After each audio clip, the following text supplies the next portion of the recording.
I got my bachelor's and my master's from University of Northern Colorado. It was there that I met the man that eventually became my husband. He was also the man that I contracted HIV from. He was a transplant from New Jersey, Jersey City, New Jersey.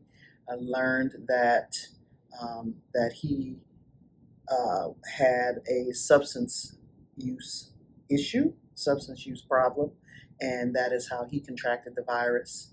And it was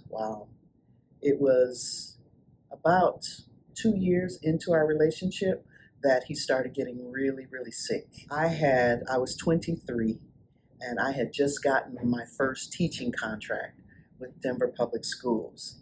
And so I started working with Denver Public Schools, meanwhile leaving him at home because by that time he was just too ill to work. He started taking the methadone again, and through the taking of the methadone, he would nod off. And one day I came home from work, and he almost, well, the house was on fire, and so that was one of the things that I, just being a 23-year-old, being overwhelmed with, you know, trying to take care of a dying man, didn't hit. It was a lot.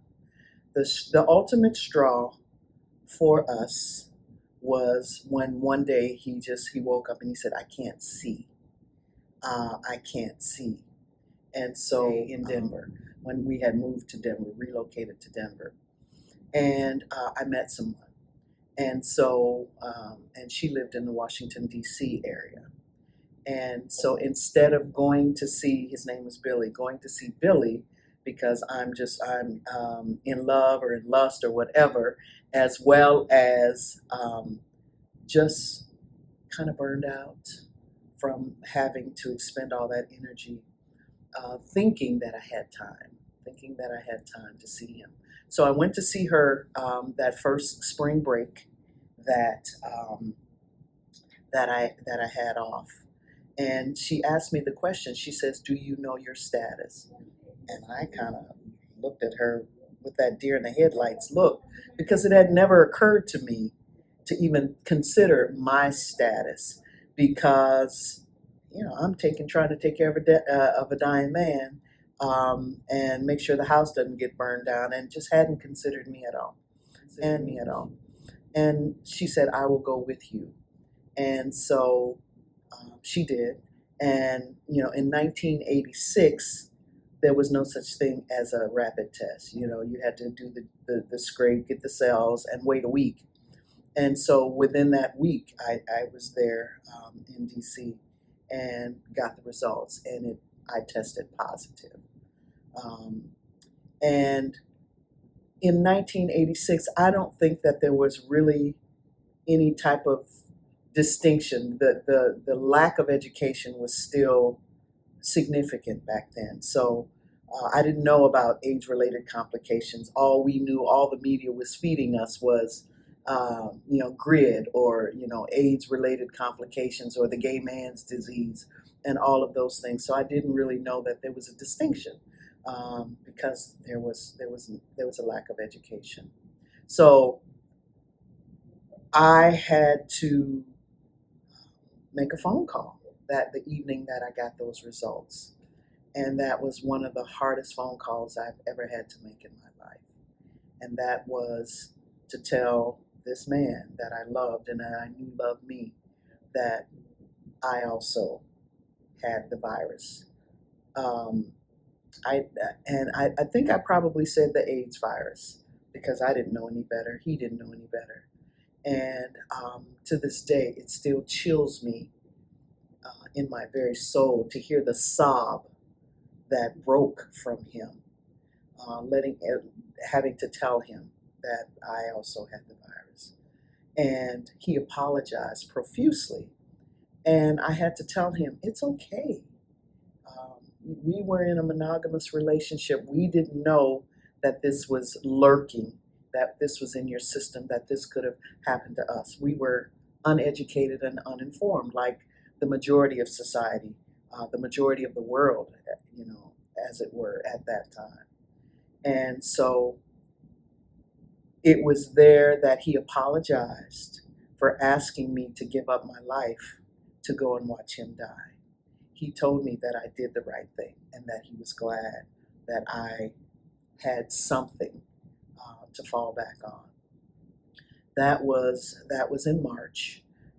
I finished out the school year thinking that I would have the time to go see him. After I did the school year, I worked summer school for the extra pay, and didn't get to see him again. He passed away July 15th, 1986, 5 days after his 35th birthday. And I was really close to a friend of the family, a woman who I became close to, who used to date his older brother. And she strongly suggested for me to not come, not attend the funeral. She said because he was Italian, and he said this Italian funeral is going to be about the grieving mother and not the grieving wife, not the grieving widow. And I thought about it, I prayed about it, and I made the decision. I made the decision to not go. And that actually turned out to be true because I had a stepdaughter. He had a daughter, Billy had a daughter. And when I reconnected with her many years later, she told me that people in the family told her, she was 7, told a 7-year-old child, you cannot cry at your dad's funeral, that you have to be strong for your grandmother. And that broke my heart, that a 7-year-old child could not grieve the loss of her father because folks wanted her to be strong for a grown-ass woman.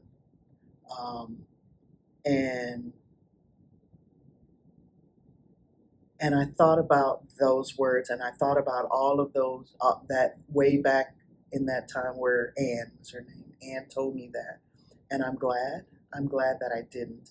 And also, because I wanted to remember Billy in the way that I remembered Billy, and not what I saw him wasting away in becoming even before he left me. And so I moved on with my life. I broke the news to my family that I had a diagnosis, and my father, my best friend, when I told him, how Billy died, what I had gone through, he looked at me as sternly as he possibly could, and he told me, "You will not die from this." And I was like, "Okay, that's my daddy. My daddy said that, so it has to be true." And here I am 39 years later, still a testament to the fact that I'm living and not dying. And I went to this church, and those women loved me back to life. They didn't all know my status, but the pastor's wife did. And she kept saying to me, I want you to be the guest speaker this year at our women's retreat. Like, I ain't speaking to no women. I don't want to experience any more shunning, any more stigma related anything imputed upon me. And she says, "Oh, you'll change your mind." And every time she'd see me, she says, "You ready? You getting ready? You getting ready?" "I'm not going to speak." "Yeah, you're going to speak." The day came, and I was about to freaking hyperventilate and pass out from anxiety.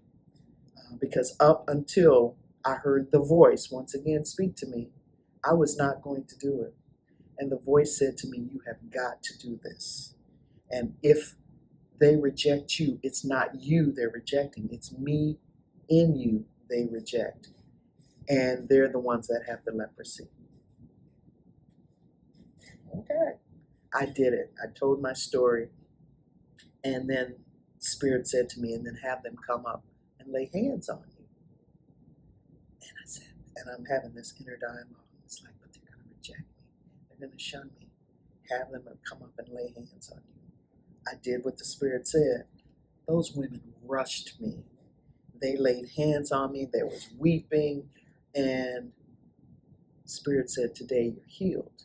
Now, of course, I had to take my medicine and that journey down the road, but there was a healing that I knew that took place. I knew I was going to be all right.